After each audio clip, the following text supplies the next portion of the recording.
Something just happened in New York, and it's sending shockwaves through the Democrat machine. Letitia James, the attorney general who tried to bankrupt Donald Trump with that $500 million penalty, well, she just suffered a devastating public collapse. After months of parading her case against Donald Trump like a political trophy, an appellate court just stepped in, and what they delivered was a devastating blow to her credibility, her strategy, and maybe even her future.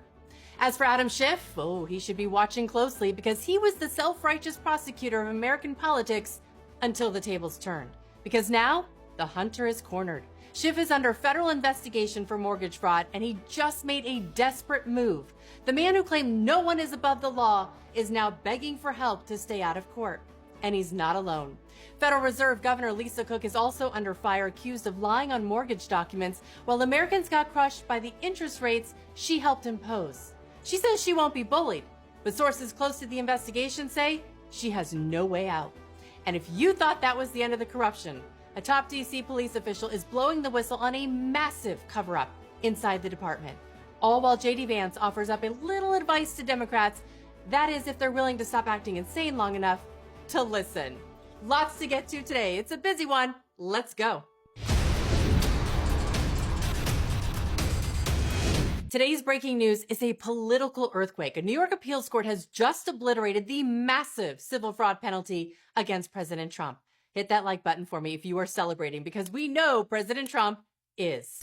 Originally, Trump was ordered to cough up more than $360 million with interest, that number then ballooning to nearly $500 million. But after 11 months of review, the appellate court just said, not so fast. That fine, it's out. Now let's rewind for a second and remind everyone what the bogus case was actually about.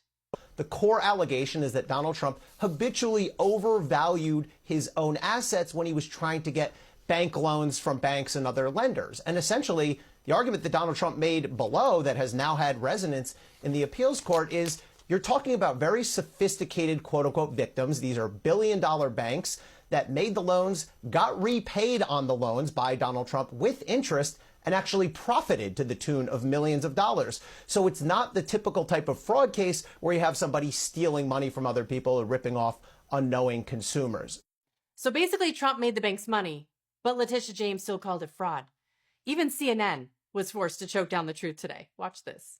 I have been skeptical of the Attorney General's case for a long time. I'm on record saying that this is a huge win for Donald Trump any way you cut it, and this is a stinging rebuke to the Attorney General, Letitia James. The finding here, it's a very long, complicated ruling, but the bottom line is, while the finding of liability against Donald Trump can stand for now at least, the damages award, which started at $350 million,